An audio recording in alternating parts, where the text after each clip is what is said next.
स्वागत है आप सभी का लोकल 7 न्यूज पे। मैं हूं आपके साथ अनुष्का और आज हम चार की चौकड़ी पे बात करने वाले हैं। चार बड़ी खबरें जो जुड़ी है राजनीति, प्रशासन, समाज और आपके सीधा सरोकार से। तो चलिए बिना देर किए रुख करते हैं आज की चार बड़ी खबरों की ओर।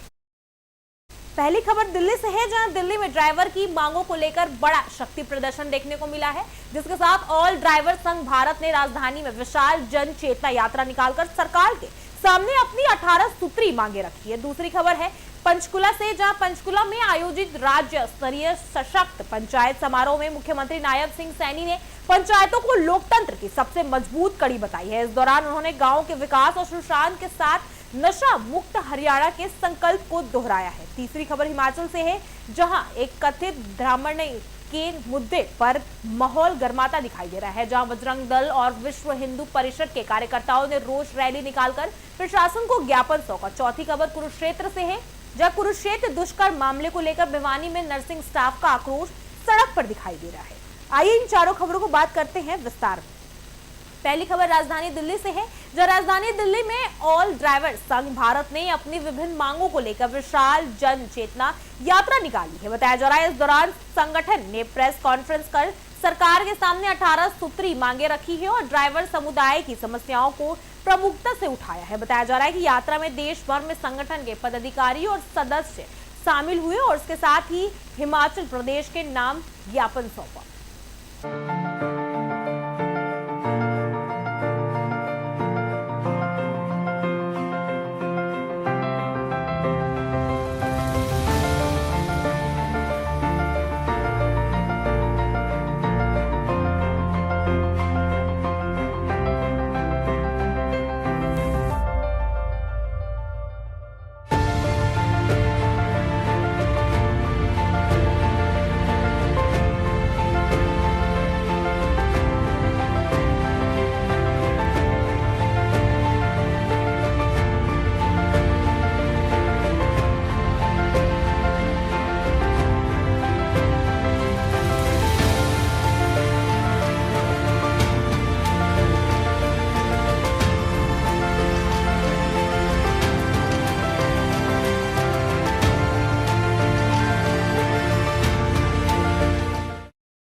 का काम करेंगे और ड्राइवर सुरक्षा कानून, ड्राइवर वेलफेयर बोर्ड, ड्राइवर आयोग, ड्राइवर के लिए देखिए अभी मैंने एक पल देखा, एक ड्राइवर साहब आते हैं पटियाला के अंदर 11,000 66,000 की लाइन से अचानक करंट आ जाता है, ड्राइवर की मृत्यु हो जाती है, 7 बेटियां होती हैं, लेकिन उस परिवार में कोई कमाने वाला नहीं बचता है।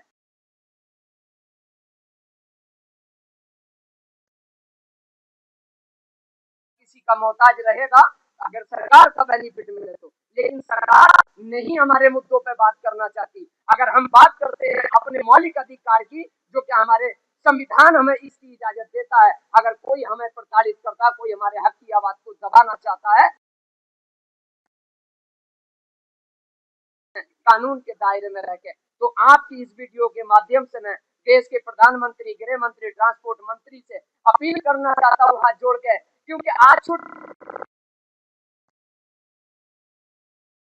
लाठी डंडों से, राटों से, टेलीवरों से मार दिया जाता है, लेकिन कोई उसके न्याय की बात नहीं करता। क्यों नहीं करता? क्या वो ड्राइवर है भारत का इसलिए, भारत का अंतरिक्ष सिपाही है इसलिए? क्या ड्राइवर है वो देश को चलाने का काम करता है क्या वो इसलिए?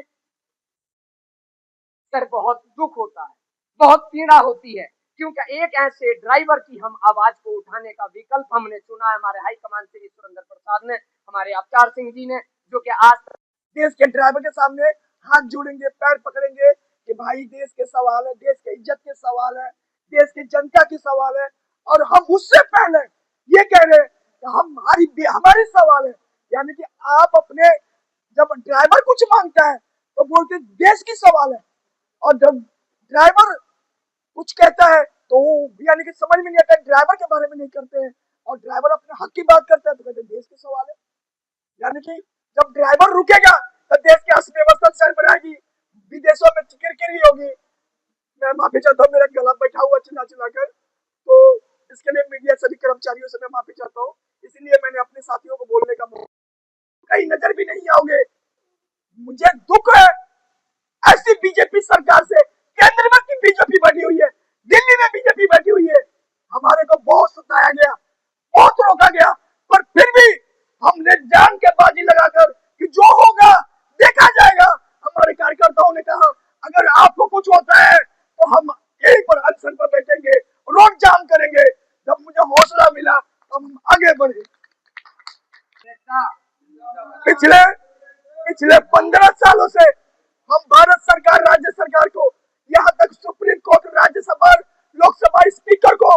ईमेल से, व्हाट्सएप से, हर एक तरह से हमारे अधिकारी पहुंचा रहे हैं।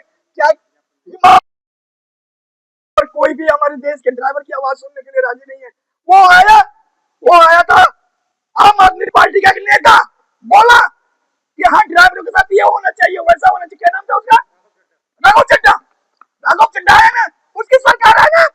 पंचकुला में आयोजित राज्य स्तरीय सशक्त पंचायत समारोह में मुख्यमंत्री नायब सिंह सैनी ने बतौर मुख्य अतिथि शिरकत की है। बताया जा रहा है मुख्यमंत्री ने पंचायतों को लोकतंत्र की मजबूत नींव बताते हुए गांवों को विकास को और सरकार की प्राथमिकता बताई है। उन्होंने प्रधानमंत्री नरेंद्र मोदी के 12 वर्ष के कार्यकाल की सेवा, सुशासन और जन कल्याण का स्वर्णिम अध्याय बताया और इसके साथ ही प्रदेश के नशा मुक्त बनाने का आह्वान किया।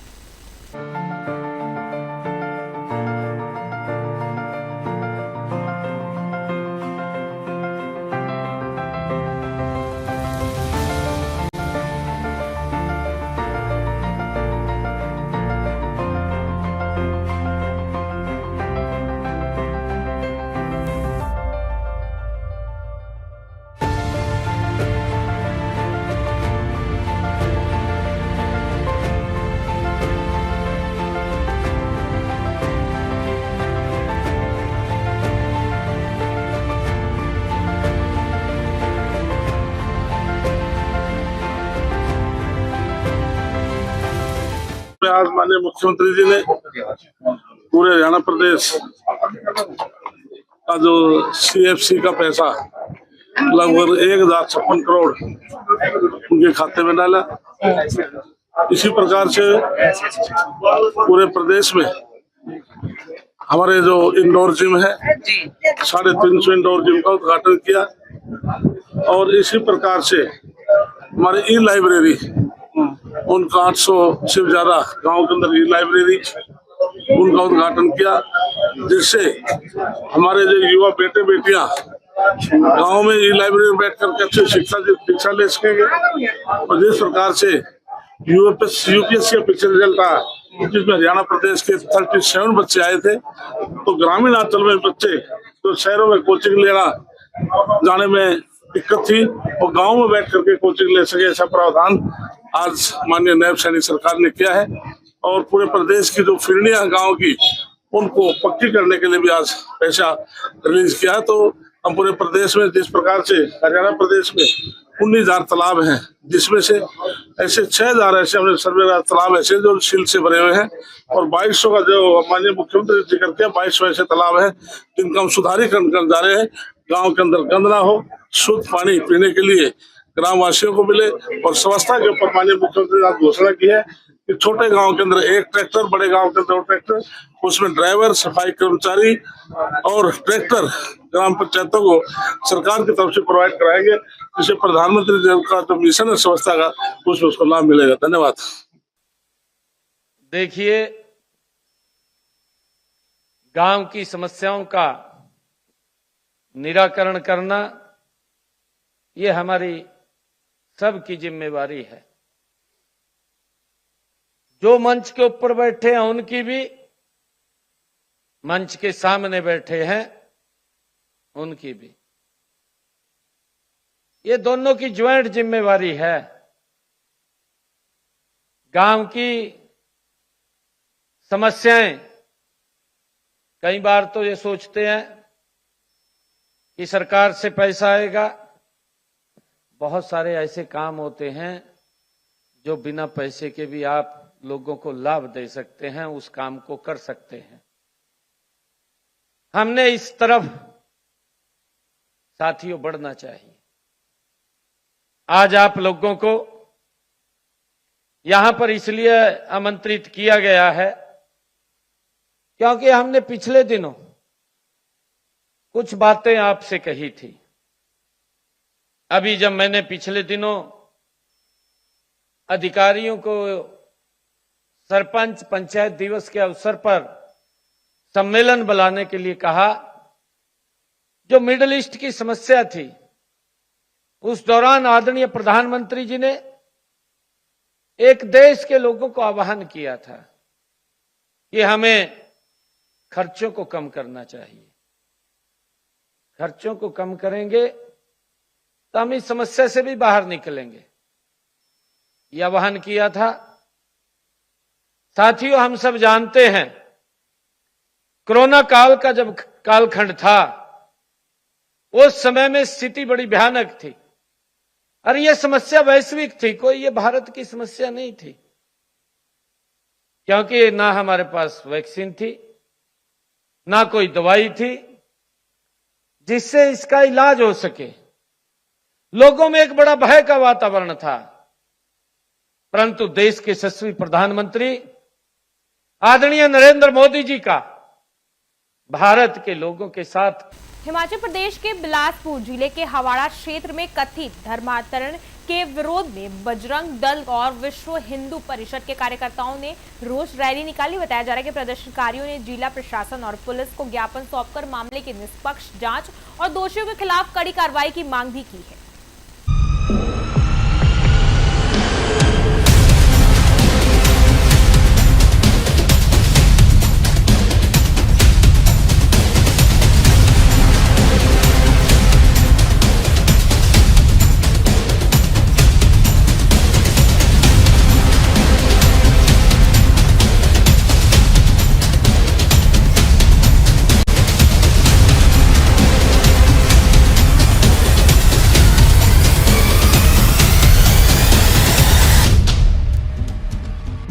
पिछली 7 तारीख को हवान के अंदर एक धर्मांतरण का विषय सबके समक्ष आया है और ये देवभूमि हिमाचल के लिए और बिलासपुर के लिए बड़ी शर्म की बात है कि वहाँ पर यहाँ से आए हुए लोग 5-5 लाख रुपया देकर लोगों को धर्मांतरित करने का कुचक्कर चला रहे हैं और धर्मांतरण करने के साथ साथ वहाँ ग्रामीणों के साथ मारपीट करते हुए, उन्हें जान से मारने की धमकी देते हुए इस प्रकार की घटनाएं भी कर रहे हैं।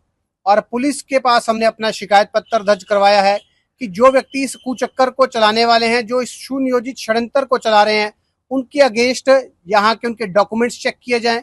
यदि वो दुकान कर रहे हैं तो कैसे दुकान कर रहे हैं, सरकारी भूमि पर अधिग्रहण करते हुए अपना मकान बना रहे हैं तो किस प्रकार से बना रहे हैं। और जो कन्वर्जन लॉ के अंतर्गत जो हिमाचल प्रदेश की जयराम ठाकुर की सरकार ने कन्वर्जन लॉ पारित किया था, उसके अंतर्गत इनके ऊपर एक FIR दर्ज करवाई गई है। लेकिन यदि ऐसा धर्मांतरण का कुचक्कर हिमाचल प्रदेश और बिलासपुर के अंदर चलाया जाएगा तो वहां का हिंदू समाज उनका प्रतिकार करने के लिए बाध्य था, बाध्य है और बाध्य रहेगा, ऐसा मैं आपके माध्यम से बताना चाहता हूं। इसमें से कुछ लोग स्थानीय हैं जिनके नाम भी हमने पुलिस को दिए हैं और स्थानीय के साथ साथ बाहर से नेपाल मूल की कुछ महिलाएं उनके साथ हैं जो जबली के अंदर एक सरकारी भूमि के अंदर मकान बनाकर रह रही हैं, यहाँ किराए पर दुकानें लेकर लोगों के नाम से कर रहे हैं और उनका बेसिक जो धंधा है वो भोले भाले और अनुसूचित वर्ग, अनुसूचित जनजाति वर्ग और अपने दबले कुचले जो हमारे व्यक्ति हैं उनको यीशु मसीह के नाम पर ठगठोरी का जो काम चला हुआ है, ये बेहद ही निहायत शर्मनाक जो कुकृत्य किया जा रहा है कि भगवान को बेचकर जिस प्रकार की बाइबल बांटते हुए और पैसे देते हुए ये काम किया जा रहा है, निहायत ही एक बहुत घटिया कार्य है और इसके विरोध में पूर्ण हिंदू समाज के अंदर बहुत विध्वंस है। वहां कल जो 17 लोगों के ऊपर एक मुकदमा रजिस्टर किया गया जिसमें महिलाएं भी हैं, 75 साल के पुरुषों और जो बुजुर्गों के ऊपर भी मुकदमा दर्ज किया गया, जो एक पुलिस के द्वारा भी एक तरफ ही कार्रवाई की गई और बाद में जब हमने स्पॉट के ऊपर एप्लीकेशन दी, सब चीजें की, तो पुलिस को जबरन इस प्रकार की कन्वर्जन लॉ के अंतर्गत भी FIR दर्ज करनी पड़ रही है। इसमें कानून ने भी अपना काम किया, लेकिन हम चाहते हैं जो व्यक्ति ये काम कर रहे हैं, जिनके अगेंस्ट हमने एप्लीकेशन दी है, उन्हें बुलाकर ये बताया जाए कि कानूनबद्ध तरीके से आप कुछ करना चाहते हैं तो ठीक है, अन्यथा इस बिलासपुर को छोड़कर आपको यहाँ से जाना। शर्मा जी, मैं हवान का रहने वाला हूँ। 7 तारीख को वहाँ पे 2 गाड़ियाँ लेकर के यहाँ पे पहुँचे। जो हमारे गांव के जो 4 परिवार हैं वो एक्चुअली बोलते हैं कि हम क्रिश्चियन हैं, लेकिन उनके पास ना कोई सर्टिफिकेट है, ना कोई सरकार की इंटीमेशन है, ना कोई उनके पास कोई रिकॉर्ड नहीं है। लेकिन उनके पास पहले रात को जाते थे, अभी जो है वो दिन में जाना शुरू कर दिया इन्होंने और लोगों को डरा धमका कर वहाँ पे जो है पूरी कार्रवाई कर रहे हैं। रविवार को भी ऐसा हुआ, हम सब जो वहाँ पे मंदिर पे गए थे तो इनके साथ जो इनको बोलते थे कि आप ऐसा काम मत करो, वो बंदे जिनके इन्होंने नाम लिए वो कोई इसके बीच में कहीं शामिल नहीं थे, लेकिन उनके इन्होंने लेडीज और जेंट्स के नाम इन्होंने वहाँ पे दे दिए। उनके पास कोई रिकॉर्ड नहीं है कि वो क्रिश्चियन है, लेकिन 4 परिवार कन्वर्ट हो चुके हैं अभी तक। और एक लड़का है जो रवि नाम का है, बैल नवाने से, उसकी जो है घरवाली जो है उसको बोल रहे कि मैं 6 महीने हो गए उसको गए हुए कि जब तक आप जो ना आपके पास नहीं तभी आऊंगी जब आप क्रिश्चियन बन जाओगे। उससे पहले मैं आपके पास नहीं पहुंचेगी। आते हैं ना वहाँ पे धूप भट्टी जलाते हैं ना भी, और हमारे जितने भी देवताओं को उनको गाली देते हैं कि आपके राम ने क्या किया। आपका राम जो है अपनी घरवाली को नहीं बचा सका, उसने बंदरों की सहायता ली थी। तो हमारे बजरंगबली को कैसे मतलब वो बंदर बोल रहे हैं उसमें। और कृष्ण भगवान को बोलते हैं कि ये जो इसने 1600 शादियां की थी, ये तो है ही नहीं उसके बीच में। तो आपके देवता क्या कर रहे हैं उसके बीच में। हमारे देवी देवताओं को भी बहुत गाली गलौज कर रहे हैं उसके बीच में, और ये जबरदस्ती जो कन्वर्ट करा रहे हैं उसके बीच में कि नहीं है। ये सर बोल रहे हैं कि जी जिसको आप 5 लाख रुपए हमारे से ले लो, 5,000 रुपए आपको हम महीने का देंगे उसके बीच में। और उन्होंने वहां पे बाइबल और वो जो किताबें बांटी है उन्होंने, वो किताबें बांट रहे हैं उसको कि हाँ हमारे साथ आप मिल जाओ, ये आपको 5 लाख देंगे और महीने का जो आपको 5,000 रुपए हम जो है देंगे। सर मेरा नाम संदीप कुमार है, मैं गांव हवाण से हूँ। हमारी पंचायत हवाण पड़ती है, थाना हमारा घुमार में पड़ता है। तो अभी परसों की बात है, तो कुछ लोग मेरी दुकान पे आए, मैं दुकान में बैठा हुआ था अपनी, जो कुछ समय पहले भी हमने देखे थे, वो मतलब अपने इसमें ईसाई मिशनरी में धर्म परिवर्तन का कार्य कर रहे हैं। गतिविधियाँ हमारे यहाँ पे कुछ सालों से चल रही हैं। तो मेरे पास दुकान में आए हो, इसमें 2 लोग जो हमारे वहीं के लोकल हैं, एक का नाम राजकुमार है, एक का नाम ब्रिजलाल है, और उसके साथ उसकी ब्रिजलाल की घरवाली भी थी। तो वो लोग वहाँ पे हमारे सामने आए, मेरे पास आए, उन्होंने अपने उसके बारे में बताना शुरू करा कि कैसे हम मतलब ईसाई धर्म में परिवर्तित हो गए हैं। तो आप भी आओ, आप भी इस धर्म को अपनाओ, इसका वो देखो।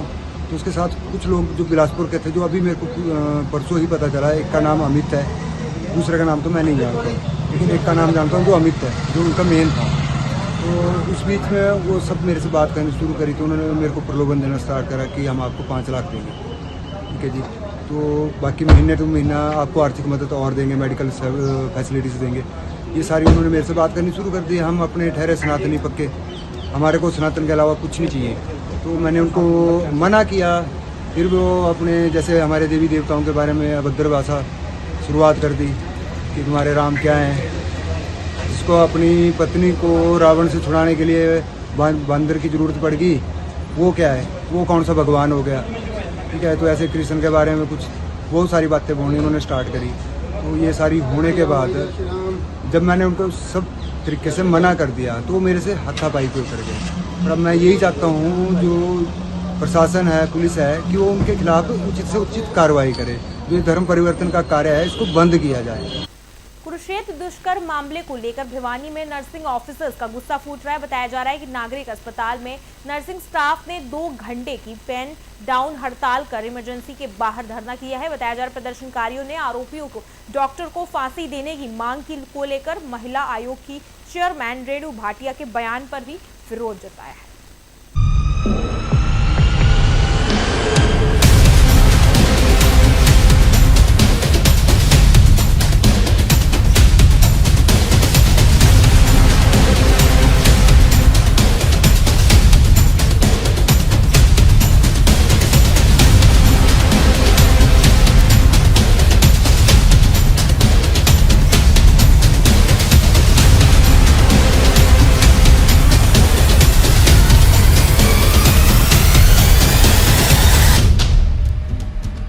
Nursing officer Anita Devi, GH Bhiwani.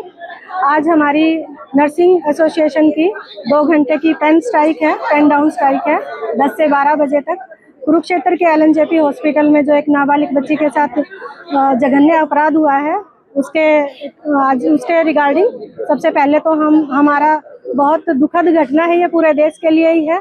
जो हॉस्पिटल जैसे एक सेवा अर्थ जहाँ पे लोग आते हैं, अगर किसी बच्चे के साथ होता है ऐसा, तो हम सबकी उसमें नैतिक जिम्मेदारी बन जाती है। तो ये हम चाहते हैं कि जो भी अपराधी है उसकी फांसी की सजा दी जाए। दूसरा, रेणु भाटिया जो कि महिला आयोग की चेयरपर्सन है, उनके द्वारा ये जो भी प्रकरण था उसको बिल्कुल ही चेंज कर दिया गया। उन्होंने सारा का सारा आरोप हमारे नर्सिंग हाँ जी, आज हमारी सबसे पहले तो ये बताना चाहती हूँ, मेरा नाम सरला कुमारी है, मैं जीएच हॉस्पिटल से भिवानी से हूँ। और जो आज हमारी 2 घंटे की स्ट्राइक है 10 से 12 बजे तक, ये पूरे हरियाणा में है। और ये इसलिए है कि जो रेणु भाटिया हैं मैडम, उन्होंने हमारे जो नर्सिंग स्टाफ के ऊपर जो एलिगेशन लगाया है वो बहुत ही गलत लगाया है। वो हमारे साथ साथ हमारे बच्चों तक भी चली गई है, तो ये बहुत ही गलत बात है उनकी। हम मानते हैं, देखो घटना हुई 29 तारीख को, मैडम आई 7 तारीख को। आप बताओ 10 दिन वो कहाँ थी? और दूसरा, उन्होंने 10 दिन के अंदर हमारी कोई भी नर्सिंग ऑफिसर की बात नहीं आई, और उन्होंने एकदम से आए और मीडिया में ये उसी टाइम मीडिया वालों ने जो भी थे उनके साथ वीडियो बनाई है, सार्वजनिक कर दी उन्होंने एकदम से। तो ये गलत था, एक लेडीज होते हुए भी। देखो, उस बच्चे के साथ जो अन्याय हुआ है उसके लिए हम साथ हैं। हमें सच में पूछो तो कोई शब्द नहीं है। उस आदमी को मैं तो कहती हूँ फांसी से बजाय बहुत गंदी मौत देनी चाहिए, ताकि 10 बंदे और डरें। अब मैंने भी ऐसा किया तो मेरे साथ ये व्यवहार होएगा, तो थोड़ा सा हमारे जैसे विदेशों में है, किसी के हाथ काट देते हैं, किसी के पैर काट देते हैं, तो कुछ तो सरकार एक अच्छा कदम उठाए इसके लिए। कितनी बेटियों को इनके कहते ना जंगल से बच नहीं पाती। इतना बड़ा आदमी जो कि पीएमओ की सीट से मतलब एक्स पीएमओ रहा हुआ है, उसके बावजूद उसको दोबारा लिया गया है। इससे पहले भी कह रहे हैं कि ऐसा केस था जिसमें ये जेल गया था, उसके बावजूद उसको लिया गया है। तो ये कहाँ है? ये सिस्टम ही गलत है ना, ये सिस्टम गलत है। वहां से ले लिया, फिर एक बच्चे का और करवाते, तो कितने वो कराना चाहते हैं? क्यों छोड़ते हैं ऐसे लोगों को? ऐसे लोगों को तो चौराहे पे खड़ा करके मार देना चाहिए मेरे हिसाब से, तो ताकि 10। मैं Rajbala senior nursing officer civil hospital Bhiwani में कार्यरत हूँ।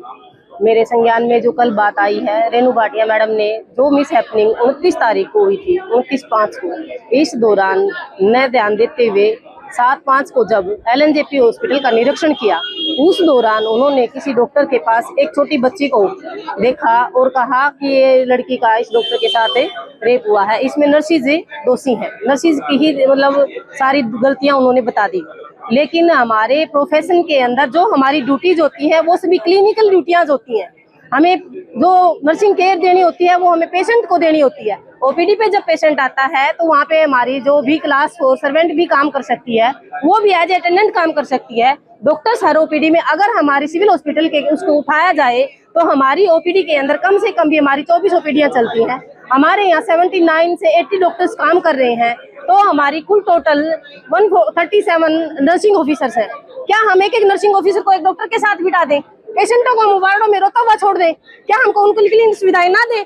हमारी जो स्टाफ नर्सिस की ड्यूटीज होती है 24/7 ड्यूटीज होती हैं, उनके दौरान हमारे पेशेंट्स को जो डॉक्टर के द्वारा प्रिस्क्राइब ट्रीटमेंट होता है वो दिया जाता है। और पेशेंट की हिस्ट्री को फॉलो करते हुए कल जब डॉक्टर ड्यूटी पे आता है तो उसकी इन्वेस्टिगेशन के माध्यम से हमारी जो स्टाफ नर्सिस होती हैं वो डायग्नोज करने में हेल्प करती हैं, और उस हेल्प के माध्यम से ही हमारा जो पेशेंट है वो ठीक होकर अपने घर को लौटता है।